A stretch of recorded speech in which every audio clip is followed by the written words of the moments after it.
ശബരിമല നട ജനുവരി 20-ന് അടയ്ക്കും. ജനുവരി 19 വരെ തീർത്ഥാടകർക്ക് അയ്യപ്പ ദർശനം നടത്തുവാൻ അവസരമുണ്ടാകും.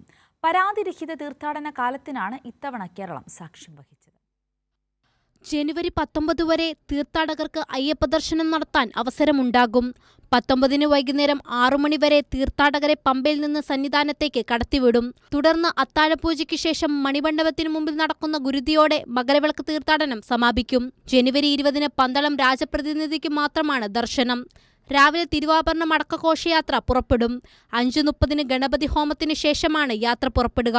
രാജപ്രതിനിധിയുടെ ദർശനത്തിന് ശേഷം മേൽശാന്തി അയ്യപ്പ വിഗ്രഹത്തിൽ വിഭൂതി അഭിഷേകം നടത്തി ഹരിവരാസനം ചൊല്ലി നടയടയ്ക്കും. പരാതിരഹിത മണ്ഡല മകരവിളക്ക് തീർത്ഥാടനത്തിനാണ് ഇത്തവണ കേരളം സാക്ഷ്യം വഹിച്ചത്. ശബരിമല സീസൺ ആരംഭിക്കുന്നതിനു മുമ്പ് ആശങ്കകൾ പ്രതിപക്ഷം പങ്കുവച്ചിരുന്നു. ചിലർ സുവർണാവസരം തുറക്കപ്പെടുമെന്നും കരുതിയിരുന്നു.